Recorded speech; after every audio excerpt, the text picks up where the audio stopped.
Este es el curso Cómo actuar frente a desastres de Aprendamos, una oportunidad para superarnos. Un saludo cordial para los alumnos y alumnas de Aprendamos, una oportunidad para superarnos. Este es un nuevo capítulo del curso Cómo actuar frente a desastres. El tema de hoy son los sismos. ¿Se ha preguntado usted por qué tiembla la Tierra?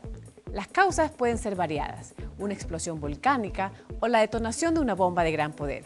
Sin embargo, la causa más frecuente está en el interior mismo de la Tierra. Aprendamos, una oportunidad para superarnos. Recordemos, la estructura de nuestro planeta, tema que ya hemos visto en programas anteriores, pero que es absolutamente necesario tener en cuenta para comprender el mecanismo que origina los terremotos más destructivos de que se tenga memoria. El globo terráqueo, como sabemos, está compuesto de un núcleo, que es su centro, de una capa de rocas semifundidas llamada manto y sobre ella la corteza, envoltura rocosa sobre la que descansan los continentes y los océanos. ¿Qué tiene que ver todo esto con los sismos? Veamos la siguiente explicación. La corteza terrestre está fragmentada en grandes planchas de roca sólida que se están moviendo muy lentamente en distintas direcciones. Ecuador está sobre la placa sudamericana, que se mueve hacia el Pacífico, y desde el Océano Pacífico la placa de Nazca se mueve hacia nosotros y se mete por debajo del continente sudamericano. El roce de la placa de Nazca incrustándose en la sudamericana va generando grandes tensiones en determinados puntos, hasta que se produce un quiebre y toda esa tremenda tensión acumulada se libera bruscamente, produciendo el sismo. Para medir un sismo se utilizan por lo general dos escalas, la de Richter, que mide la energía liberada, y la de Mercalli, que mide los efectos que produce un sismo en la superficie. Revise por favor la página 121 de su libro, donde encontrará ambas escalas. Un sismo es considerado terremoto cuando sobrepasa los 7 grados en la escala de Richter o cuando sobrepasa los 9 grados en la escala de Mercalli.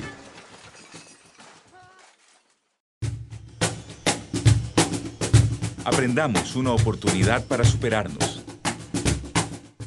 ¿De qué manera puede afectar este fenómeno a nuestro país y particularmente a la zona costera? Nos responde el ingeniero Ángel Proaño, profesor de la Universidad Católica de Guayaquil. Si la placa del Pacífico y la placa americana de América del Sur se enfrentan y chocan, es en ese sector, frente al perfil costanero nuestro, donde está la zona generadora de sismos más fuertes. Como penetró una parte del fondo marino, levantó el continente americano y creó los Andes, lo fracturó. Imagínate que esto fuera una mesa de vidrio y cogiéramos una piedra y la tiráramos. En el punto donde cayó, que sería el punto donde la placa del Pacífico impactó dentro del continente, se produjeron fracturas, como se produciría en el vidrio. Pero esas fracturas no solo están aquí, sino que se irradiaron. Esas son las fallas geológicas que tiene todo continuo y que tiene el Ecuador. Esas fallas, cuando se produce un sismo en el Pacífico, cuando se enfrentan las dos placas, ese sismo mueve a esas fracturas que hay dentro, que son fallas geológicas. A esas fallas geológicas que están dentro del continente. Quiere decir que esas fallas geológicas tienen actividad propia y producen sismos. Pero los sismos más fuertes son los que se producen frente al Pacífico, frente a nuestro perfil costanero. La onda sísmica que viaja en la corteza terrestre, cuando las placas se rozaron, se encontraron o una se metió debajo de la otra, esa onda sísmica se comportará de manera diferente si encuentra un suelo con roca, digamos, en Las Peñas o aquí en la facultad, que estamos en zona rocosa. La onda se amortiguará y se sentirá menos el sismo ese que se produce en el Pacífico, ese sismo que está lejos de Guayaquil, que lo queremos proteger, o queremos que nuestros edificios no tengan problemas durante un sismo. La otra característica es esa onda sísmica que la roca la amortigua, cuando llega a la arcilla vibra mucho. Y esa vibración mucho es el suelo arcilloso que tenemos, de lodo que hay aquí en Guayaquil, ¿no?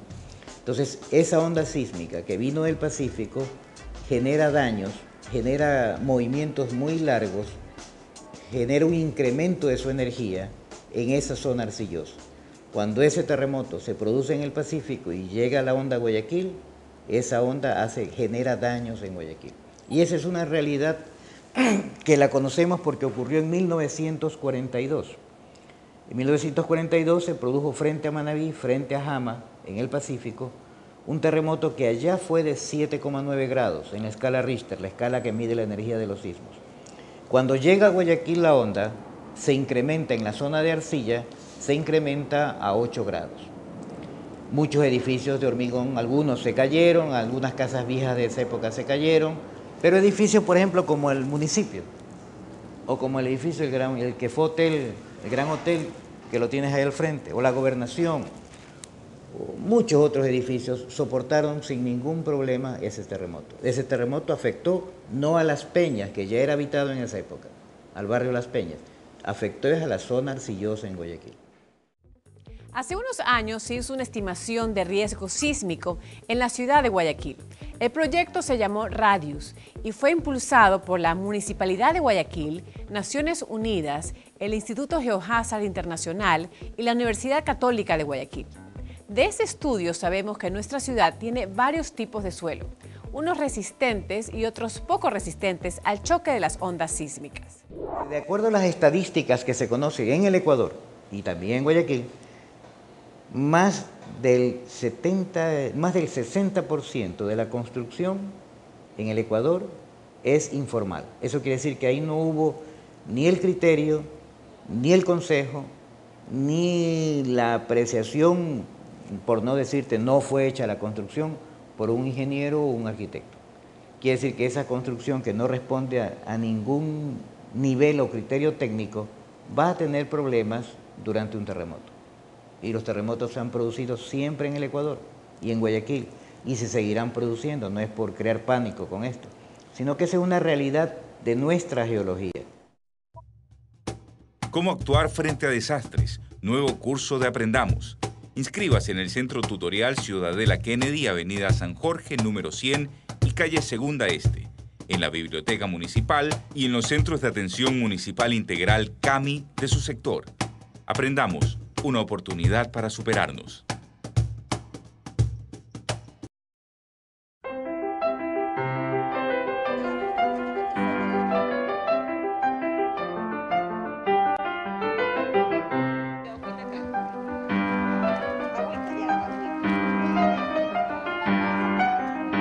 Los árboles son vida, son salud, son fuentes de energía y de comida también. Para mejorar el medio ambiente y la calidad del clima, mejorar la capa de ozono, la oxigenación, eso.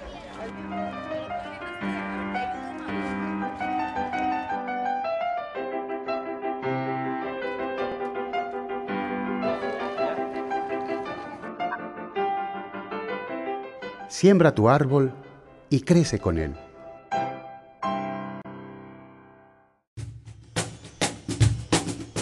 Aprendamos, una oportunidad para superarnos. ¿Qué es la sismoresistencia?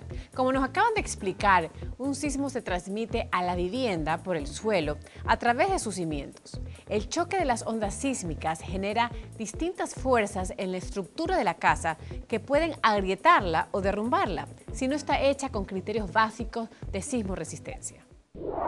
¿Cuáles son esos criterios constructivos? Revise la página 186 de su libro, donde encontrará nociones básicas de sismoresistencia aplicables a la construcción de su vivienda. Sobre este tema pedimos una explicación al ingeniero Jorge Manzano, experto en diseño estructural. Ingeniero Manzano, ¿qué criterios técnicos se deben aplicar para que una construcción resista un sismo de gran magnitud? Guayaquil se encuentra en una zona de altísimo riesgo sísmico. Hemos corrido con mucha suerte, Chimbote en el Perú, el eje cafetero en Colombia, Ica en el Perú otra vez, Chile y Haití. Y al Ecuador apenas nos ha tocado un poco en Valle de Caracas, pero eso no significa que estemos totalmente libres. Como consecuencia de esto es indispensable que la característica de nuestras construcciones esté en capacidad de soportar un evento sísmico. Y los criterios básicos para ello son, primero, elegir un suelo que tenga la capacidad resistente adecuada para soportar una edificación. Mientras más duro sea el suelo, mejor. Y si el suelo es demasiado suave, habrá que hacer una reposición para que nuestra edificación tenga las mejores características. Luego, hay edificaciones que necesitan más cuidado. Yo les hablo de escuelas, colegios, cines, hospitales, clínicas, estadios, que deberían de ser controlados en una forma especial.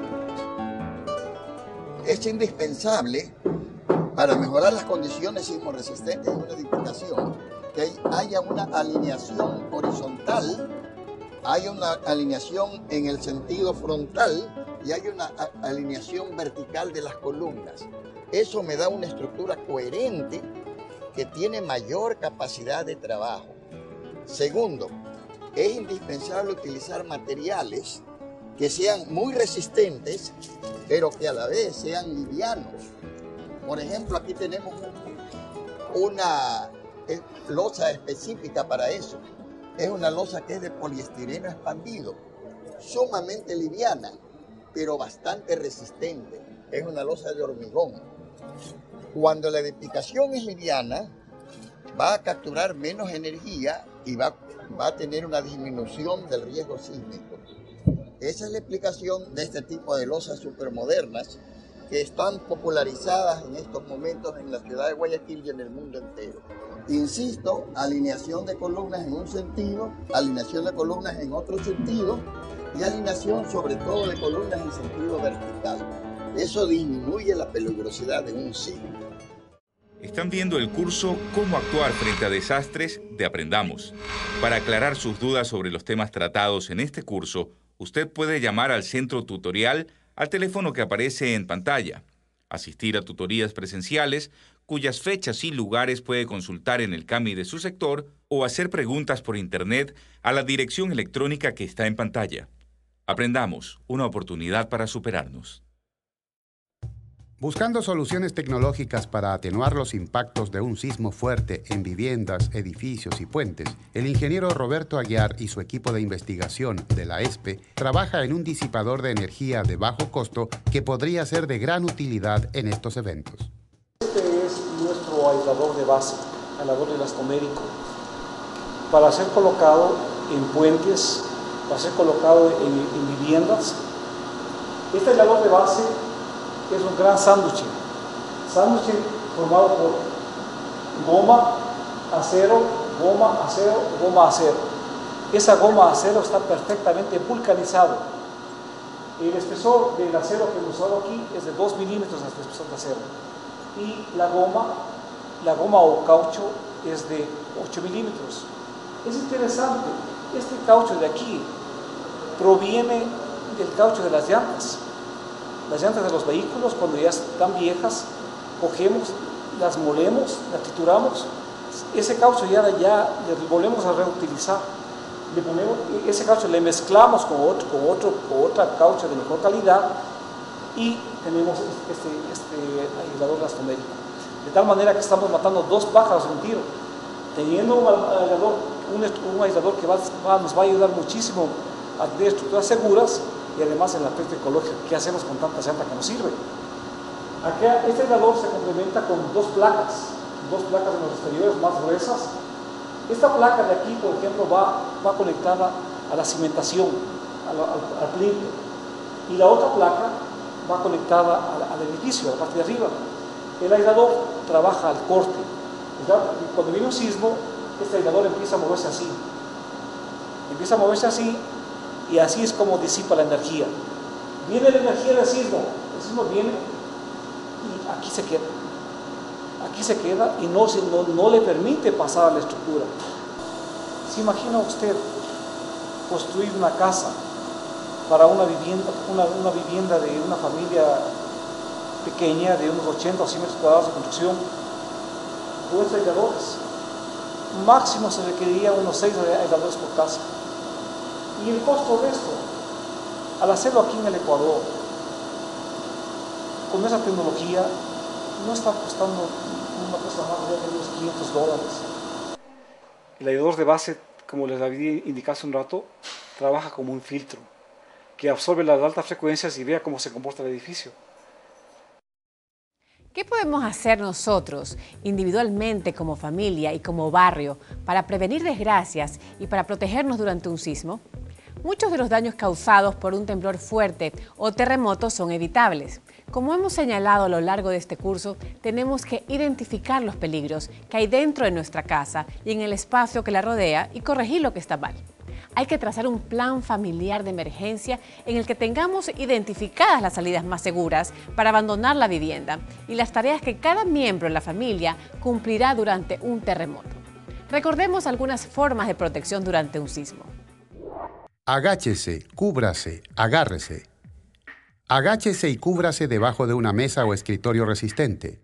Agárrese firmemente de sus patas y esté preparado para moverse con él hasta que pare de temblar. Cuando no haya escritorio o mesa, es más fácil ubicarse en las esquinas de la vivienda. Proteja su cabeza con los brazos. Tiene menos riesgo de lesionarse si usted se queda en su sitio.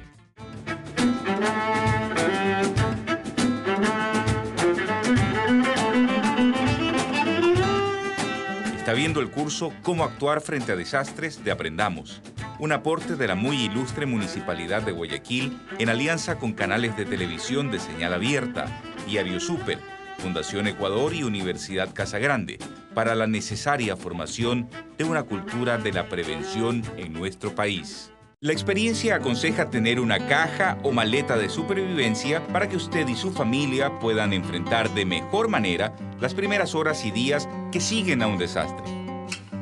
¿Qué debe tener esta reserva? Un botiquín de primeros auxilios con elementos básicos para atender accidentes menores. Elementos de higiene personal, papel higiénico, jabón, cepillos, pasta dental. El agua es lo esencial. Hay que tener como mínimo 1 galón por persona al día, medio galón para beber y medio galón para las comidas e higiene personal. Alimentos. Los alimentos enlatados, frutos secos y granos, son los que se recomiendan por su larga duración, pero usted elegirá los que más convengan según el lugar donde viva. Calcule raciones por persona para 3 días. Será muy útil una radio a pilas para estar informados. También cobijas para el frío, un sobre con copias de los documentos personales, una linterna, fósforos y velas. Todo esto dentro de una maleta, caja o mochila, puesta en un lugar de fácil ubicación para llevarla en caso de que la familia deba abandonar su vivienda.